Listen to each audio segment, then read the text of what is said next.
지금 세계가 난리가 났습니다. 이렇게 국지전, 지역전, 근데 이번에는 핵전쟁까지도 이야기가 나올 정도로 인도와 파키스탄 군사적 충돌 양상이 아주 심각해지고 있는 것 같아요.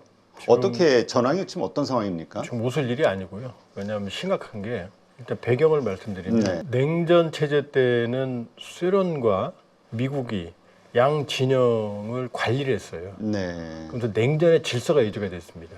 그러니까 양측 간에는 냉전이라는 정말 세계 3차 대전의 위기가 있었지만 그 지역 내부에서는 큰 전쟁이 거의 없었어요. 다만 이제 미국은 베트남 전쟁 때문에 코피가 터졌고 소련은 아프가니스탄 전쟁 때문에 코피가 터졌어요. 그게 양측의 국력을 어마어마하게 타격을 입었고 소련 체제 해체한 원인이 아프가니스탄 전쟁이거든요. 네. 그런데 이 양쪽이 소련이 무너지니까 이 소련 진영, 공산권 진영을 관리할 수 있는 주체 힘이 없잖아요. 그러니까 여기에 분쟁들이 여기저기 터져 나오는 거죠. 네. 그러니까 러우 전쟁도 그 일환이고 거기는 우리가 모르는 전쟁이 많아요. 체첸 1차, 2차 전쟁, 러시아 안에, 러시아 조지아 전쟁, 아르메니아 아제르바이잔도 2번이나 전쟁했고, 네. 그다음에 중앙아시아의 그 5개 탄탄탄 공화국도 지금 일촉즉발해요, 국경에서는. 그러니까 소련이 강제로 해놨던 영토나 이런 문제들이 튀어나오는 거죠. 네. 그럼 미국이 전 세계를 질서를 지키면 되는데 미국도 예전 같지 않거든요. 그렇죠. 미국이 전 세계 GDP의 2차 세계대전 끝나고 나서는 절반 내외였거든요. 근데 지금 25%로 줄어들었거든요. 그러니까 트럼피즘은 약해진 미국의 사실은 비명이라고 볼 수가 있어요. 더 이상 우리가 책임 못 져. 우리도 힘들어. 그러니까 미국도 질서 유지를 못하는 거죠. 그러니까 미국도 전쟁에 걸프전, 중동전 1차, 2차 전쟁, 그다음에 아프가니스탄, 테러와의 전쟁, 리비아, 시리아 내전, 이스라엘 하마스 막 터지는 거죠, 이쪽도. 그러면 이 파키스탄 인도 전쟁 이것도 냉전 체제와 해체와 무관하지가 않아요. 왜냐하면 아프가니스탄 전쟁 말씀드렸잖아요. 아프가니스탄 전쟁이 소련이 친소 정권을 유지하기 위해서 아프가니스탄을 침공하거든요. 네. 근데 냉전이니까 미국은 파키스탄을 통해서 아프가니스탄의 무자헤딘이라는 게릴라들을 지원했거든요. 근데 그때는 이제 미국하고 파키스탄이 사이가 좋았어요. 네. 그런데 지금은 이 파키스탄이 또 중국하고 친해졌어요. 왜냐? 미국이 인도하고 친하거든요. 쿼드. 네. 왜냐하면 중국을 견제하려면은 인도가 막아줘야 되게. 그렇죠. 중인 전쟁까지 있었거든요. 중도 그렇죠. 인도는. 국경지대 예. 때문에. 그러니까 일단은 이 복잡하게 얽혀진 이 화약고 이 배경이 첫 번째 있고요. 두 번째는 지금 문제가 되는 이 카슈미르 지역. 이 지역은 사실은 언제나 사고 쳤어요. 네. 한두 번이 아니에요. 왜냐하면 영국 지배 체제에서 인도가 독립을 할 때 이 카슈미르 지역에 대한 영유권이 불분명했거든요. 근데 카슈미르 지역은 복잡한 이유가 뭐냐면은 인도는 힌두교잖아요. 파키스탄은 이슬람이고. 근데 이 카슈미르 전체 인구의 한 75% 정도가 이슬람이에요. 네. 그러니까 영국에서 독립한 상황에서 카슈미르 지역은 영유권이 불분명했는데 여기에 나눠진 거죠. 그러니까 북쪽은 한 30~40% 되는 지역은 파키스탄의 영으로, 그다음에 남쪽은 인도영으로, 또 이 동쪽은 일부 지역은 악사의 친이라고 그래서 중국이 점령하고 있어요. 그러니까 인도, 파키스탄, 중국 핵을 가진 세 나라가 영토 분쟁을 벌이는 데가 바로 거기거든요. 네. 근데 여기는 국경선도 없어요. 그러니까 국제법이 인정하는 국경선이 없고 LOC라고 해서 실질 통제선, 우리를 치면 MDL 군사분계선 같은 거죠. 네.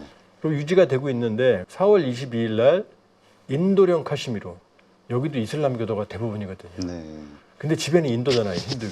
그러니까 이쪽이 끊임없이 이제 분리 독립을 하려는 일종의 자치 세력들이 있고, 네. 인도 입장에서는 테러리스트죠. 이 카슈미르에서, 그러니까 카슈미르 북쪽 파키스탄령의 본거지를 둔 테러리스트들이 들어와서 총격 사건을, 무차별 난사, 네. 그래서 26명이 사망했거든요. 부상자도 다수 발생을 했고요. 네. 그러니까 이 사건이 벌어지니까 인도는 배후는 파키스탄이라고 생각하는 거죠. 네.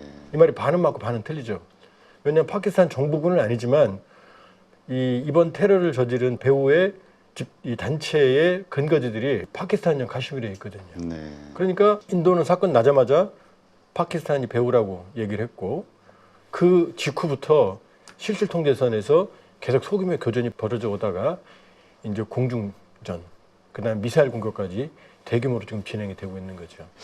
참이 어려운 상황인데 그래서 사실 이 전쟁의 배후가 미국이냐 중국이냐 뭐 이런 얘기도 있었는데 지금 보니까 좀 복잡한 것 같아요. 그건 음모론이고요. 네. 왜냐하면 저기는 화약고기 때문에 중국도 피곤해요. 네. 왜냐하면은 말씀드렸다시피 카슈미르 지역은 핵을 가진 세 나라가 지금 충돌하는 지역이거든요. 중국, 파키스탄, 그 다음에 인도. 그러니까 여긴 잘못 건드리면 이거 어디로 튈지 모르거든요. 그 다음에 여기는 또 이슬람, 지금 이슬람계 조직들이 있잖아요. 네. 근데 또 중국은 또 왜 또 머리가 아프냐면 이 카슈미르에 이번에 테러를 한 조직이 정확하게 실체는 좀 더 두고 봐야겠지만 이거는 또 어디랑 연계되어 있느냐, 길게 멀리 가보면은 중국의 신장 위구르까지 가요. 네. 신장 위구르도 지금 이슬람족들에 대한, 무슬림에 대한 탄압이 어마어마하거든요. 인권 탄압이. 근데 여기에 또 배후에는 뭐가 있냐면은 이슬람의 분리주의 세력들이 있고, 이건 또 파키스탄 내 이 테러 조직하고 말이 좀 복잡합니다. 테러 조직이라고 말하기도 좀 그렇고. 그렇죠. 어쨌든 인도 분리주의, 입장에서는 인도 입장에서는 그 조직과 연계되어 있거든요. 그러니까 여기는 얽히고 설켜 있는 거죠, 지금. 얽히고 설켜 있는 거죠. 그러니까 이 해법을 찾아야 되는데 당분간은 안 찾아질 거다. 네. 서로 아마 화풀이를 상당 부분 한 다음에 그 다음에 아마 이제 위기가 심화되면 그때 가서 타협을 하지. 지금 상황에서는 지금은 상당 기간 동안은 확전될 가능성이 높아요. 네.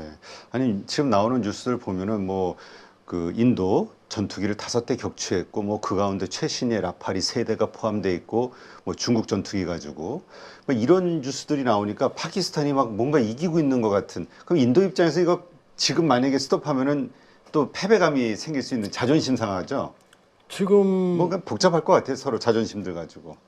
일단 보면은 지난번에도 공중전 교전이 있었거든요. 근데 그때는 인도 전투기가 격추된 게 확인이 됐고 조종사까지 생포돼서 송환됐어요, 나중에. 네. 그러니까 공중전에서는 지금 보면 인도가 압도적으로 강하죠. 아 그래요. 그런데 이제 문제는 뭐냐면 인도가 가지고 있는 라팔이나 이런 4세대, 4.5세대 전투기라 하더라도 이게 조종사의 기량, 복합적인 통제 능력 이런 게 결합이 돼야 되거든요. 네. 그러니까 프랑스가 운영하는 라팔과 인도군이 운영하는 라팔은 얘기가 좀 다른 거죠. 그 다음에 만일에 라팔이 격추된 게 사실이라면 중국이 최근에 긴급하게 파키스탄에 공수한, 중국과 파키스탄은 서로 합작으로 전투기까지 생산했어요. 네. 아마 그 비행기인지 아닌지 정확히는 모릅니다. 파키스탄 F-16도 있거든요. 근데 F-16은 미국이 못 쓰게 해요. 인도와의 교전에는. 자기 자국 비행기를. 네. 근데 뭐 급하면 쓸 수도 있죠. 근데 뭘 썼는지 모르겠지만 지금 공중전이 도구 파이팅이라고 해서 붙어 싸우는 건 아니었고요.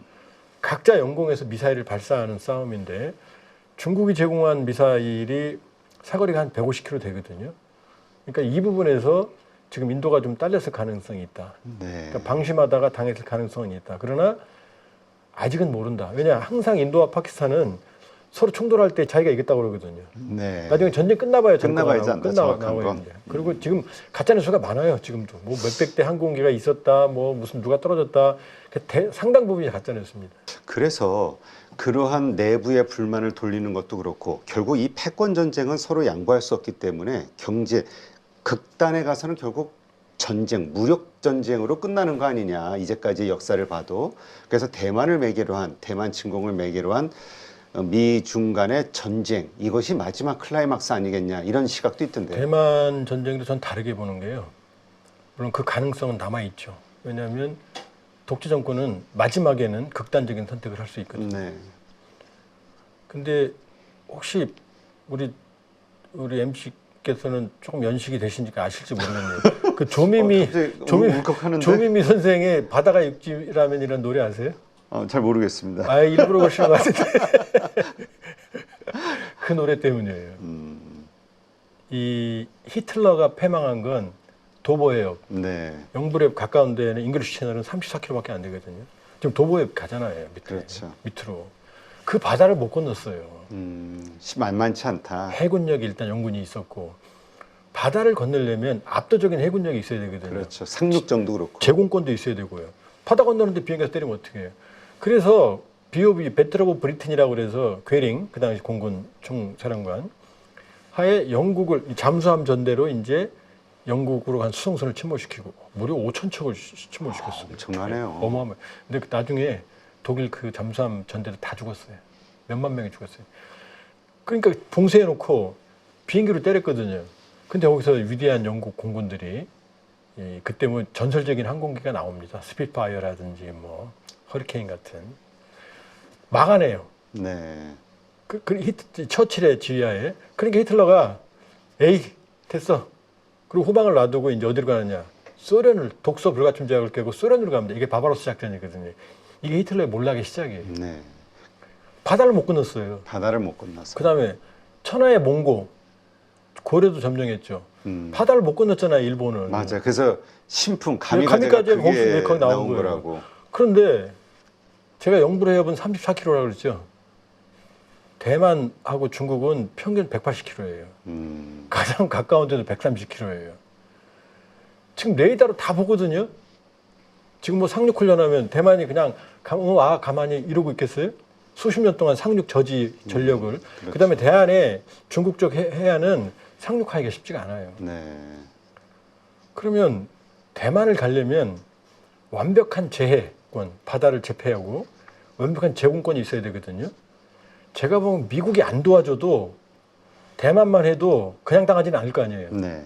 오면은 아마 중국 팔 하나 잘라질 거예요. 상륙정은 느리거든요. 다 때릴 거 아니에요. 그렇죠. 근데 지금 바다는 누가 장악하고 있어요? 미국이 장악하고 있잖아요. 네. 아무리 함정을 찍어내도 지금 중국은 주요 함정이 이 370척 플러스 알파예요. 네. 그러니까 주요 전투 함정이. 미국은 295척이에요. 미국이 현저히 딸리죠. 그런데 질적으로 들어가 보면 미국은 10만 톤급 니미츠급 항모 운용을 전단을 10개로 운영하거든요. 세계 최강 무서운 공포의 군단이라고 그러죠. 그럼요. 그 전단 하나만 지금 홍해 후티 때리잖아요. 미국에서 얼마나 먼저 때리고 있어요. 지금 거기서 항공모함 때리고 있는 거거든요. 이 항공모함이 하나에 대략 한 90대 내외 항공기를 싣고 밑에는 잠수함이 있어요. 핵추진 잠수함 보호해야 되니까. 그 다음에 좌우에는 이지스 순양함과 이지스 구축함이 있어요. 최소 2대가. 그 다음에 이 군수보급함 한두 척. 이러면 하나의 한 국가의 국력이거든요. 국방력. 이게 10개 전단이 있다니까요. 여기서 안 끝나요. 또 4만, 그러니까 우리 독도함이라고 이제 상륙함이 있거든요. 평갑판. 근데 미국은 4만 톤 와스크급, 그 다음에 4만 5천 톤 아메리카급을 운영하고, 이것도 전단이 7개예요. 이것도 중형 항모거든요. 17개잖아요. 중국은 항공모함이 있거든요. 랴오닝. 이건 만든 지 3, 40년 된 그 우크라이나에서 수입한 중고를 개량한 거, 스키점 부대에 있는 중형 항모와 대형 항모는 전투력이 거의 10대 1 정도 돼요. 그러니까 그 했다가는 진짜 공포의 미 해군 17개 전단에 의해서 중국 해군은 그냥 괴멸될 수도 있다. 이 랴오닝, 그다음에 2호함 산동, 푸젠함은 이제 평갑판이에요. 이건 좀 대형이에요. 근데 이거 시운전만 하거든요. 네. 그러니까 제대로 된 항모 전단을 못 꾸려요. 그런데 장기적으로는 모르죠.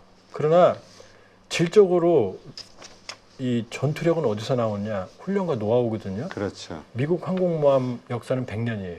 네. 1920년대부터거든요. 중국은요. 어떻게 따라갑니까? 그런데 여기서 대만을 들어간다고요?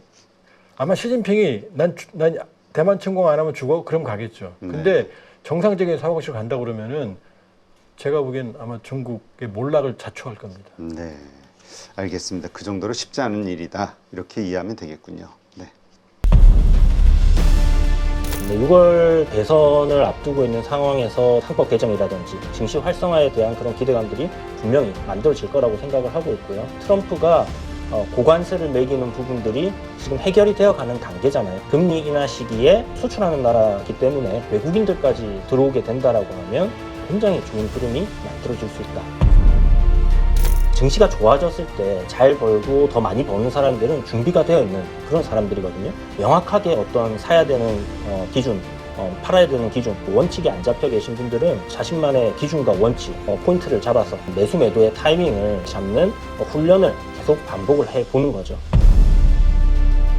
8주 동안 무려 24번이나 되는 라이브를 통해서 트렌드에 맞게끔 대응을 하실 수 있도록 그러한 훈련을 진행하는 이 부분이 핵심이라고 보시면 될 것 같습니다. 복잡한 이론보다는 시장 흐름을 파악하는 눈과 타이밍을 잡아가는 그런 포인트라고 생각하시면 됩니다.